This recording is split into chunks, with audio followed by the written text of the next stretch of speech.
Good morning, good morning, good morning, everybody. Actually, it's good afternoon. It is, I don't even know what time it is. Actually, hold that thought because that's going to drive my OCD brain crazy. Hang on.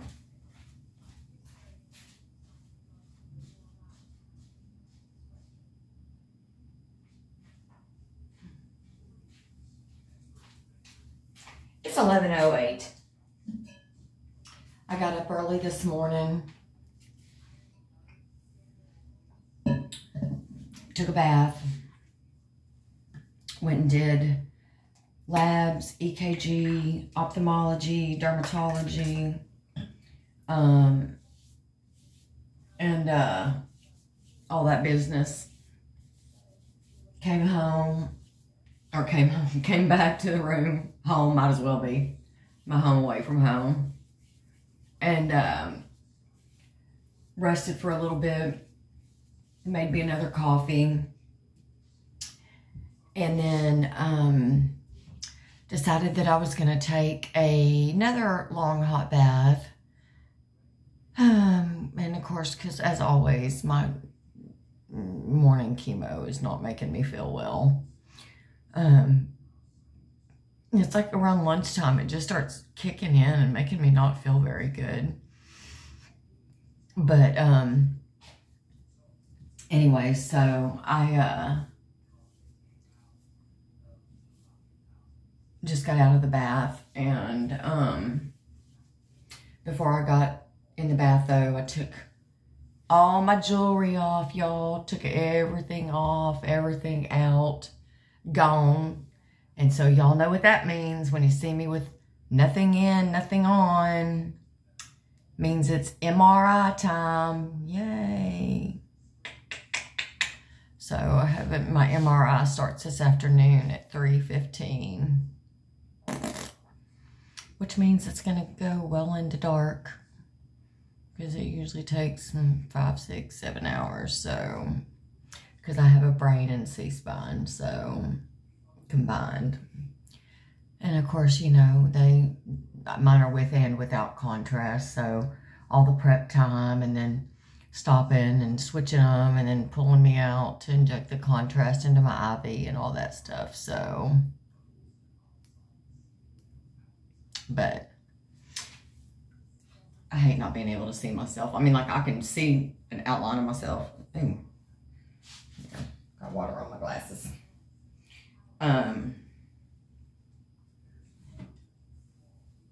Hey, there we go. That's better. But, anyway, so yeah. So I've got to do that this afternoon, but, I'm going to go walk around the hotel, hospital, just go by the gift shops, not take my debit card. That way I won't buy gifts or shops or food. So, I'm on food restriction.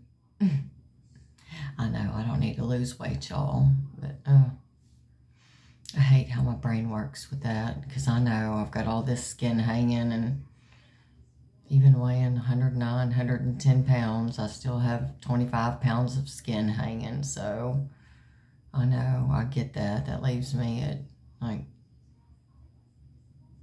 you know, 85 pounds, so, but, which is not good, but anyway, so, but I'm trying, so, but, like I said, I did eat 2 caramel popcorn balls for dinner last night. Oh, my fat butt. That's okay. I'm wonderful just how I am. So, and y'all tell me I am, so thank y'all. I appreciate that. That's why I love y'all. But, anyway, so, and I may try to go to Ross real quick, before there's a Ross right, like literally, like 3 stoplights. So, since I've got like 4 hours, well, 3.5 really, so may go do that.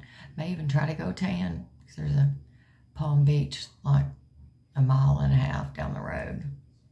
So, just depends.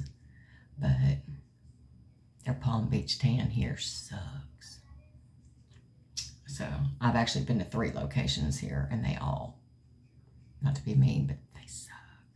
Especially compared to the ones at home. Especially compared to the one that I go to. It's the bomb diggity. So, they're just really old and outdated here compared to ours at home. But, anyways, so. Yeah, Mom and I have decided that my daughter's, Molly, my older daughter, Molly's new catchphrase is, living in a nice neighborhood, they said. I'm telling y'all, I'll take a video of the pictures and stuff she sent me. That was just, it's hilarious. So, and on the drive here to Houston, I passed through the city of Huntsville, which if y'all have ever watched the ID channel or any other channel like that, you know, Huntsville prison. That's death row. Texas's death row is in Huntsville. And there's also, it's a regular prison, but that's where anybody on death row in the state of Texas is in Huntsville. And I saw literally okay, here's Huntsville. Right next door to it, they're building like something homes starting in the 300,000. I kid y'all not. I mean, next door. Like, you could walk. We're talking not even a half block. No, thank you. I can just see it now. Live in a nice neighborhood, they said. I can just see it now. The prison's like, oh, yeah, no, nobody's escaped. Yeah, until they do. Try to get me to buy a $300,000 home right next to the prison. You out your ever-loving, Jesus-worshiping mind. No, thank you. No, thank you. No. Besides, that's just like, really? That's just going to look tacky. No. It's gorgeous neighborhood. And then you've got Huntsville with its prison guard towers and no. Not on your best day, hunting. But I was like, no. And it just makes me think, like, really? Like, now, okay. I don't even know what to say, y'all. I don't even know what to say.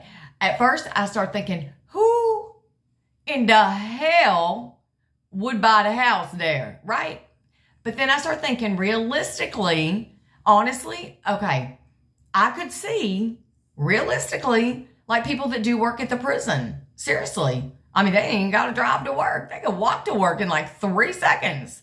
So that may be a good thing. But the only pitfall is that, I mean, I've never worked for the Texas Department of Corrections. I know people that have. I dated somebody that was an inmate for the Texas Department of Corrections, and you can see how that didn't work out well. But anyways, we won't go there. But they don't pay that great at all.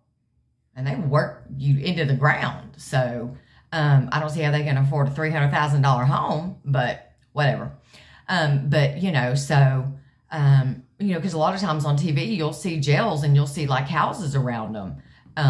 And so like even in Shawshank Redemption, there were like houses around it and the people that worked in the prison, lived there. So I could see people, I guess, that if they can afford it, that, work for the prison living there. But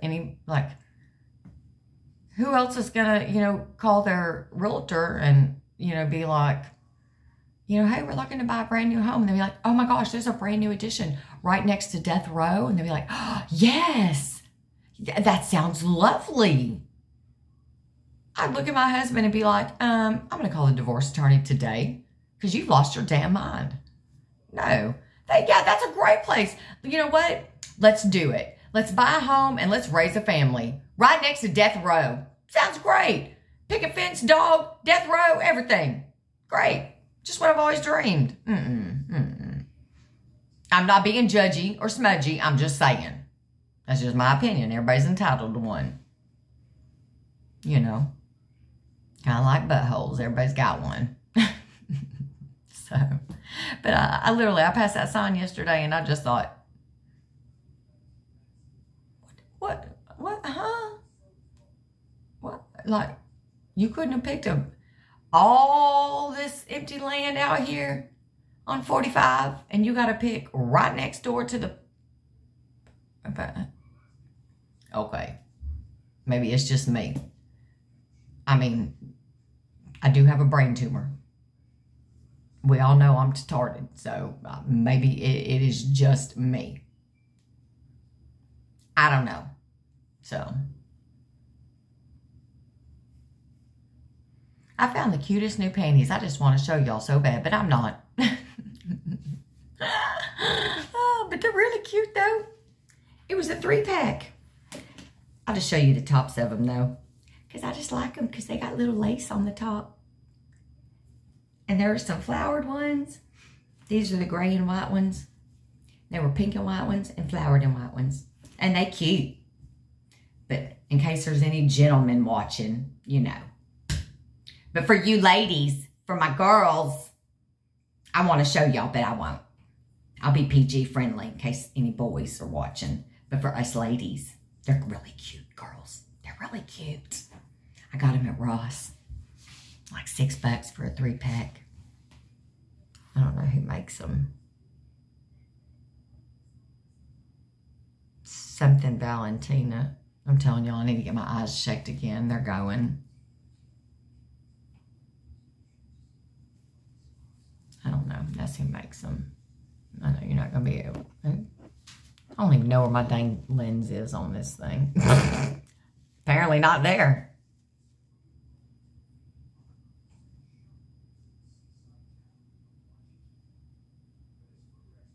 Oh, well, that did no good. But anyways, something Valentina. I just can't see because my eyes are getting worse.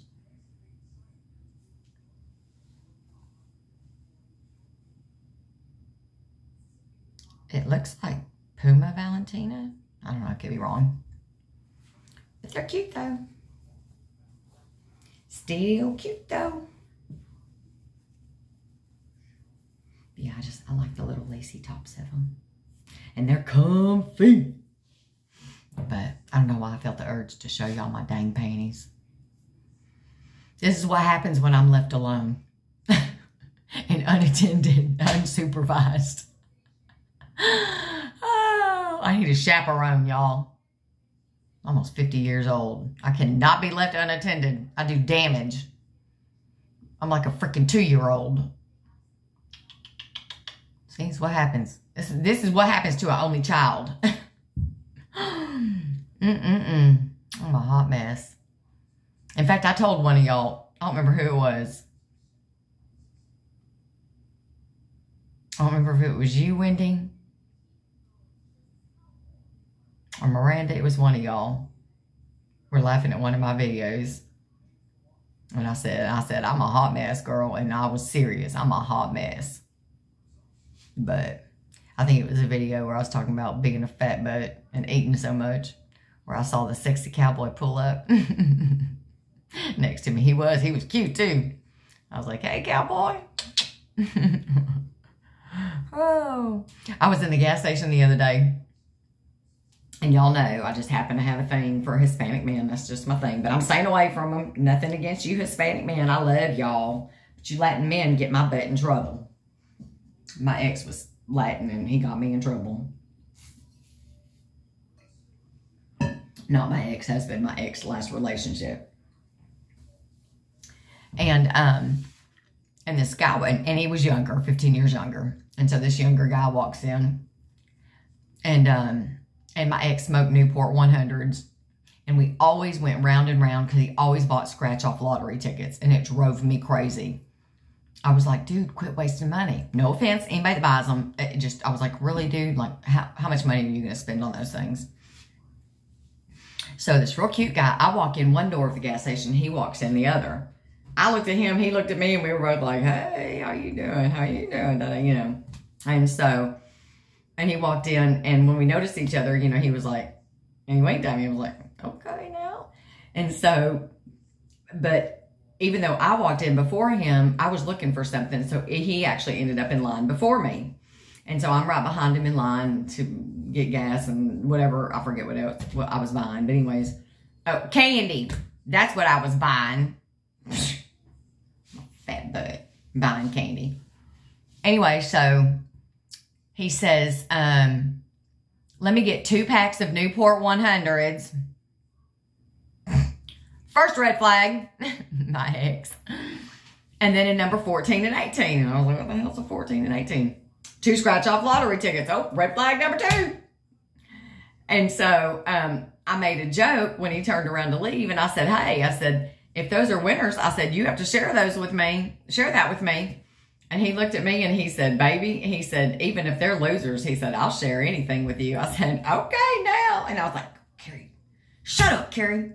You're going to get your ass in trouble. That's how you got in trouble the first time. Running your mouth. I was like, good Lord. I'm going to get myself in trouble again. I swear.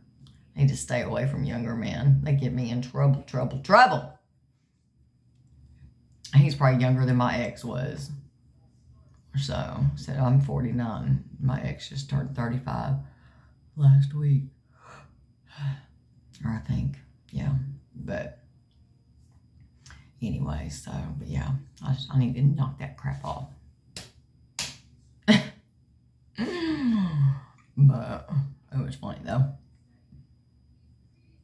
So, see, again, it's what happens when I'm left unattended. I'm telling you.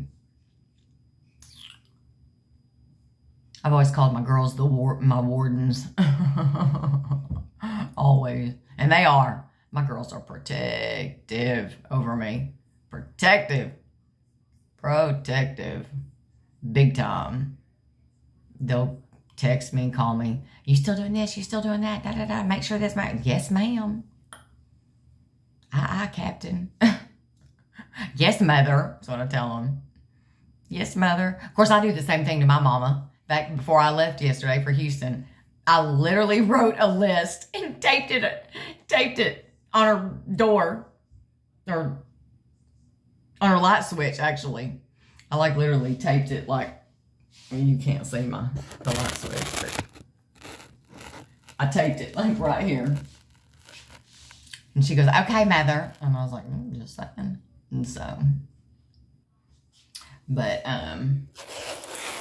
anyway, so, yeah, my mom's got to go to the doctor today. She video called me last night. She got a massive lump under her bahuba. Not like a lump like she found here, but like she is like swollen, like all down here, like on top of her rib. I mean, it's huge, like this big. I don't know what it is. She said that all of a sudden she noticed she hurt when she touched it and she could feel that she's swollen like this big. But then down here is like a little ping pong sized knot that she can sew. But she's going out of town for 3 weeks. I go back home Saturday, and then she's leaving Sunday for like 3 weeks. She's going to take the trailer. I've got the truck here in Houston. I'll go back home Saturday, and then she's going to get the truck and the trailer and come right back through Houston to Galveston to see a friend of hers for 3 weeks, Cindy. So, but take a little mini vacay on the coast. But, okay, I guess I need to quit blabbing and go, but I love you guys so much, and I'll let you know how my MRI goes later tonight, and I'll get the results tomorrow, so fingers crossed, prayers. Me and the big man above have already had a talk. I know everything will be fine.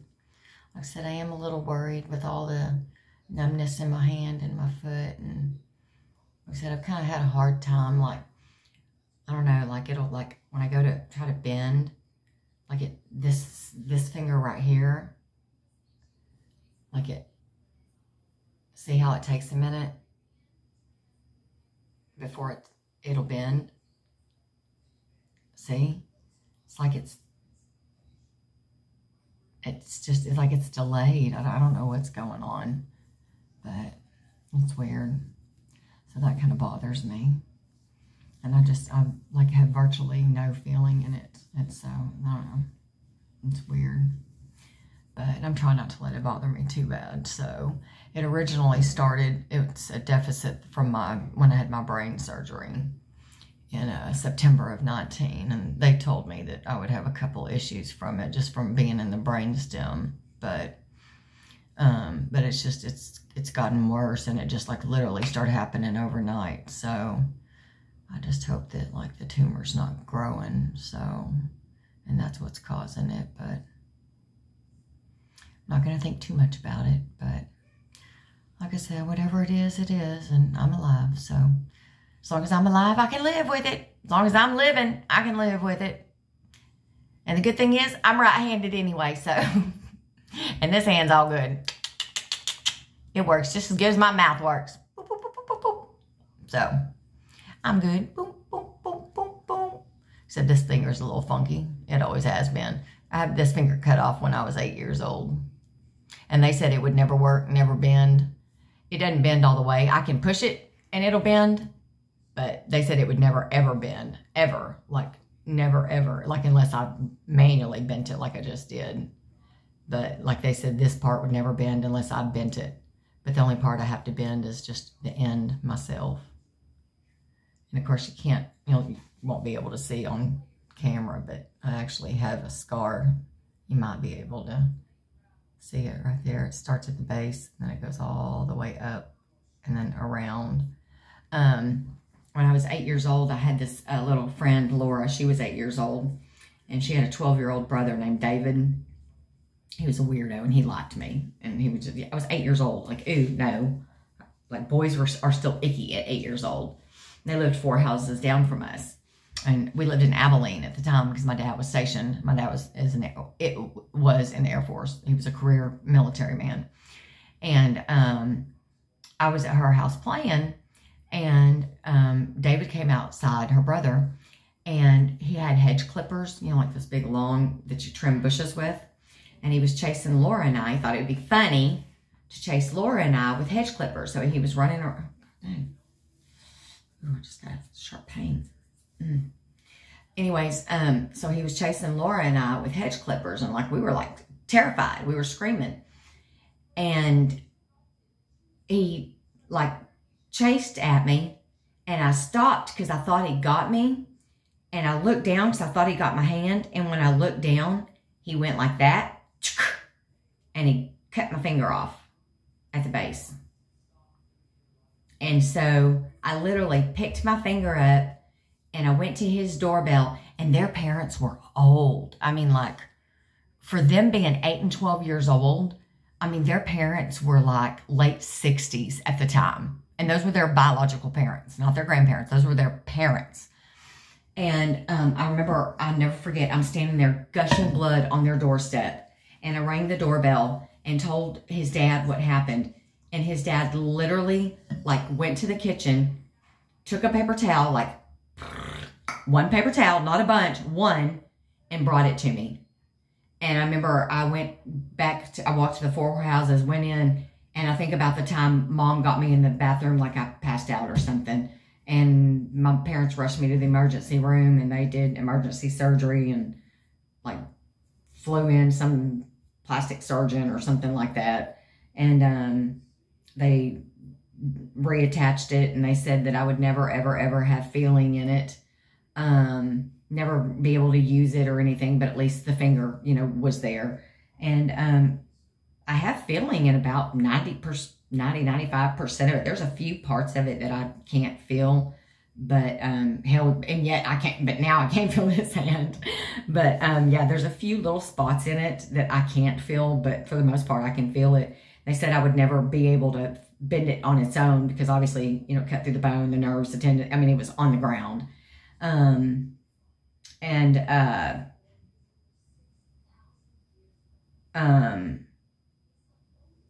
then, yeah, but like I said, I can, when I bend it, everything bends on its own except just that one little digit. And then I have to fold that part under. So that's pretty much the only part that doesn't bend. And so but not like anybody, I mean, not like anybody would ever notice. And not like I ever have to, bend it anyway. Doctor says make a fist. I just do that. It doesn't matter. So, but yeah. Crazy story, huh? Little tidbit you didn't know about me. I had my finger cut off. Shit, I've broken almost every single bone in my body. In fact, I've broken pretty much every bone in my body except my back and my neck. I've broken all my ribs, almost, well, in fact, all my fingers, all my toes, both my arms multiple times, both my legs, all my ribs, my nose. I can thank my ex-husband for that.